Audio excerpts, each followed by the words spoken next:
د کندوز ولایت په کچه د رغنیزو پراختیایي پروژو د پلي کېدو په دوام تازه د دغه ولایت د کلیو بیا رغونې او پراختیا ریاست له لوري په دشتیرچي ولسوالۍ کې د 40 میلیون افغانیو په لګښت د یو شمېر سړکونو د جغل اچونې د پروژې چارې پیل شوې.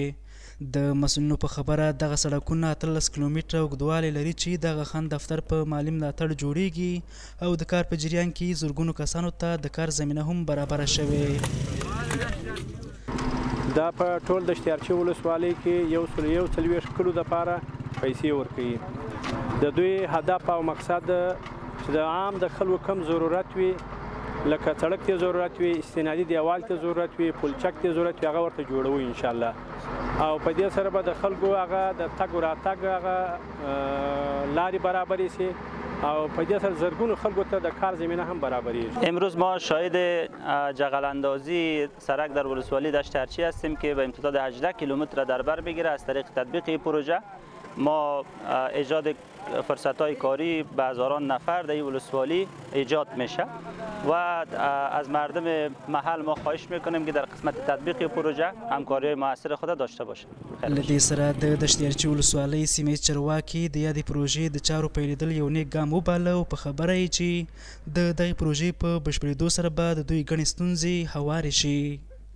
و از مردم هم و از ملت عزیز هم خواهش این را میکنیم که درباره حفاظت سرک این سرک جور می شود هم بکوشند تا اینکه زائرین محترم آب را در این سرک وقتی که فصل و زراعت خوشان را آبیاری میکنند آب را آب اضافه را در سرک رها نکنند تا اینکه سرک تخریب نشود. د پروژې په تطبیق کې موږ ډېر همکار یو ول چې موږ ډېر بیکاره کسان په کار باندې ولیږي او فرصت د کار دی ته مساعد شوی دی.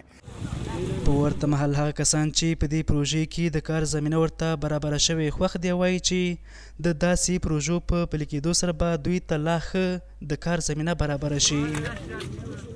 دا یو ښه فرصت دی زموږ دپاره او آینده کې غواړو چې نور دا شانې پروژې زموږ ته عملي شي. دلته په دې کې زموږ د بچو رزق او نفقه کې پیدا کیږي او دا 4.5 روپۍ موږ ته راکوي. په دشتیارچي ولسوالۍ کې داسې مهال د یادې پروژې چارې پیلېږي چې اوس مهال په دغه ولایت کې د لسګونو نورو پراختیایي پروژو چارې روانې دي چې د کارونو په بشپړېدو سره به خلکو ته ګڼې اسانتیاوې رامنځته شي.